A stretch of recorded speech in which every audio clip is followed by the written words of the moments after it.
ایک بات آج آپ لوگوں سے شیئر کرنی ہے. یہ کوئی 25-30 سال پہلے کی بات ہے اندازاً. ہمارا گھر شہر میں تھا اور چھوٹا سا مہمان خانہ تھا. ایک دن میں اپنے مہمان خانے میں بیٹھا ہوا تھا کہ 2 پولیس والے داخل ہو گئے. ان کو دیکھ کے میں بڑا حیران ہوا. میں نے پولیس والوں سے پوچھا بھی آپ لوگوں کا کیا کام، یہاں کیوں آئے؟ وہ کہنے لگے جی ہمارے افسر پیچھے آ رہے ہیں. اتنے میں نے دیکھا کہ ایک ہمارے دوست تھے جو شوگر مل میں ہمارے ساتھ کام کرتے تھے. وہ داخل ہوئے. ان کو ہتھکڑیاں لگی ہوئی تھیں اور پاؤں میں ان کے بیڑیاں ڈالی گئی تھیں اور پولیس والوں نے ان کو پکڑا ہوا تھا اور ان کے پیچھے جیل سپرنٹینڈنٹ بھی آیا. میں ان کو دیکھ کے اپنے دوست کو بڑا حیران ہوا. سلام کیا، ان کو بٹھایا. اس نے پولیس والوں کو کہا کہ مجھے پیر صاحب سے دعا کروانی ہے، مجھے 5 منٹ دیں اور آپ دروازے پر انتظار کریں. تو پولیس والے سارے چلے گئے دروازے پر گلی میں اور ہم 2 باقی بچ گئے. میں نے اپنے اس دوست سے پوچھا کہ میں آپ کو کس حال میں دیکھ رہا ہوں، ہتھکڑیاں لگی ہوئی ہیں، بیڑیاں پہنی ہوئی ہیں. وہ کہنے لگا حضرت ایک عذاب میں گرفتار ہو گیا ہوں اور آپ کو بتانے کے لیے میں آیا ہوں. میرے والد صاحب ایک گاؤں کے نمبردار اور میرے چچا دوسرے گاؤں کے نمبردار. وہ گاؤں کوئی 4-5 میل کے فاصلے پر تھے. ہمارے والد اور ہمارے چچا کے درمیان بہت محبت کا تعلق تھا. چنانچہ میرے والد نے اپنے بڑے بیٹے کی شادی چچا کی بیٹی سے کی. دونوں بڑی اچھی زندگی گزار رہے تھے. ایک دفعہ جب میں چھٹی کے بعد گھر گیا تو میں نے دیکھا کہ بھابھی گھر پہ نہیں ہے. تو میں نے بھائی سے پوچھا کہ بھابھی کہاں ہے؟ اس نے کہا یار تھوڑی بات پہ تلخ کلامی ہو گئی تھی تو وہ روٹ کے اپنے گھر چلی گئی ہے. میں نے بھائی کو سمجھایا کہ دیکھو وی آر سیم بلڈ، ہمارا رشتہ بہت مضبوط ہے اور یہ مناسب نہیں ہے. آپ چلو میں آپ کے ساتھ چلتا ہوں، ہم جاتے ہیں اور بھابھی کو منا کے لے آتے ہیں. بھائی نے میری بات مان لی کیونکہ خاندان والے مجھے بڑا سمجھتے تھے. وہ مینیجر رینک کا بندہ تھا اور واقعی عزت والا بندہ تھا. کہتے ہیں کہ میں نے اپنی گاڑی نکالی اور بھائی کو بٹھایا اور میں اپنے چچا کے گاؤں میں چلا گیا. وہاں کے گھر والوں نے میرا بڑا اکرام کیا. ہم ان سے ملے، بیٹھے، بات چیت ہوئی. تو میں نے اپنی ساس کو کہا کہ بھئی ہم تو بھابھی کو منانے آئے ہیں، اس کو ہمارے ساتھ بھیجو. اس نے کہا میں بھیجنے کے لیے تیار ہوں، لیکن اب آپ اتنے دنوں بعد ہمارے گھر آئے ہو تو کھانا تو کھا کے جاؤ نا. ہم رک گئے. انہوں نے بہت پرتکلف کھانا بنایا. ہم سب نے مل کے کھانا کھایا.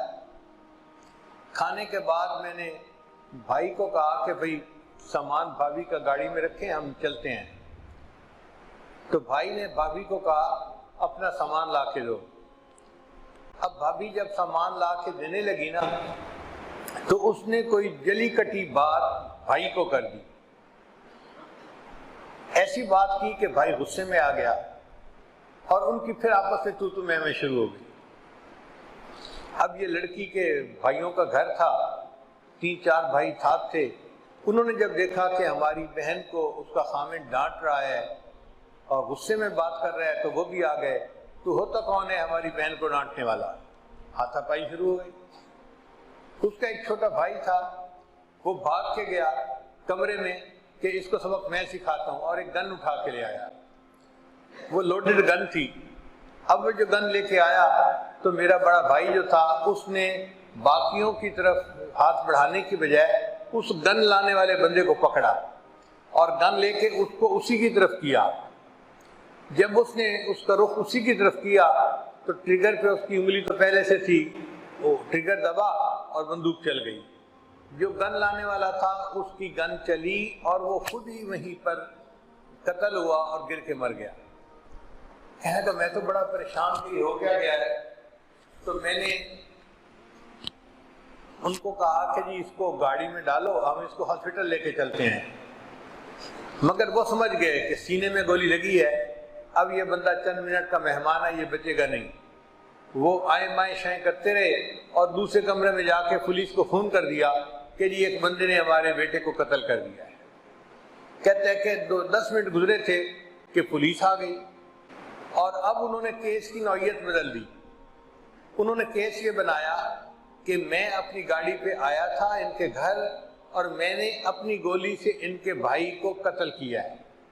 مقتول بھی موجود ہے، لاش موجود ہے، گن موجود ہے، جو گولی چلی اس کا خول موجود ہے، گواہ موجود ہے، پکا مقدمہ انہوں نے کر دیا میرے اوپر، حالانکہ میں بے گناہ تھا، میرا تو کوئی واسطہ تعلق ہی نہیں تھا۔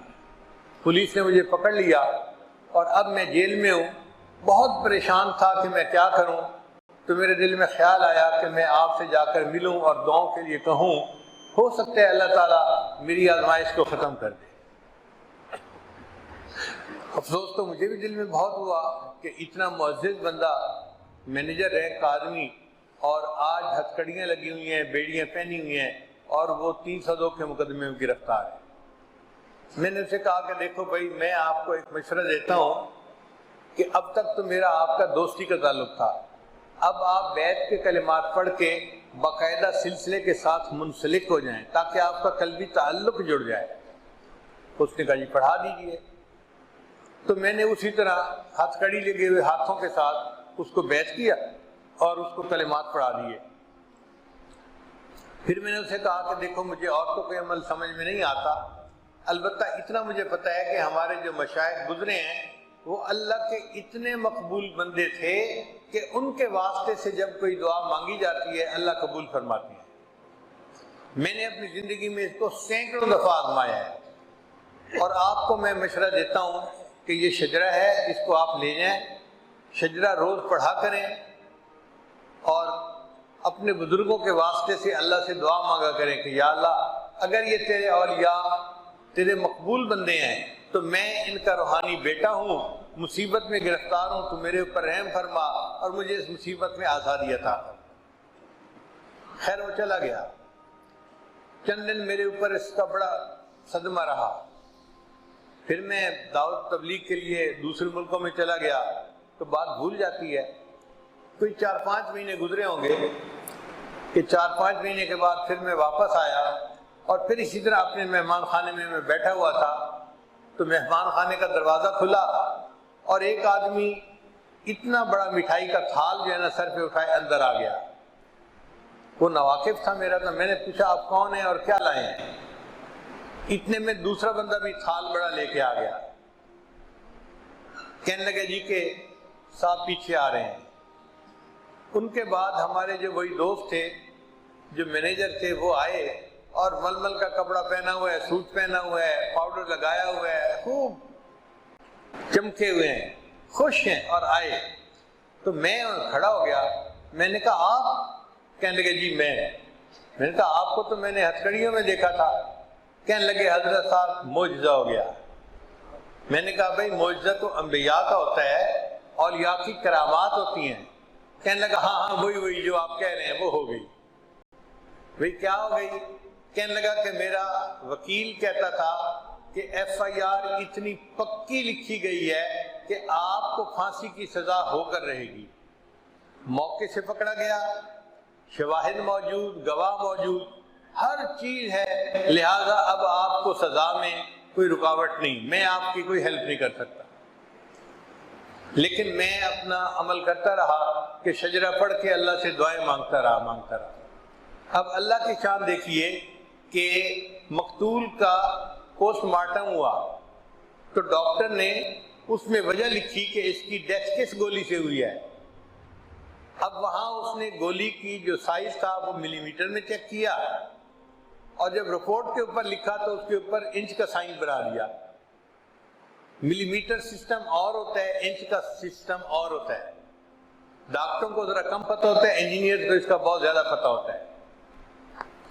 اب رپورٹ تو آگے آ گئی، جب رپورٹ آگے آئی تو میرے وکیل کی نظر پڑ گئی، وکیل نے اسی کو پوائنٹ بنا لیا۔ جب کیس چلا تو وکیل نے کہا کہ جی پوسٹ مارٹم کے مطابق تو اس گولی سے وفات ہوئی ہے، اور جو یہ گولی دکھا رہے ہیں یہ گولی تو نہیں ہے۔ انچ میں جب اس کو کیا تو وہ کچھ اور تھا، یہ تو ملی میٹر سائز تھا۔ اب شک پڑ گیا۔ اب جب کسی معاملے میں شک پڑ جائے تو جج نے اس مقدمے میں اس ملزم کو بری کر دیا۔ قتل کے مقدمے میں وہ بندہ بری ہو گیا، اور عمل اس نے کیا کیا تھا کہ مشائخ کے واسطے سے اللہ سے دعا مانگی تھی، اللہ نے اتنی بڑی آزمائش سے اس کو نجات عطا فرما دی۔ لا الہ الا اللہ، لا الہ الا اللہ، لا الہ الا اللہ، لا الہ الا اللہ، لا الہ الا اللہ، لا الہ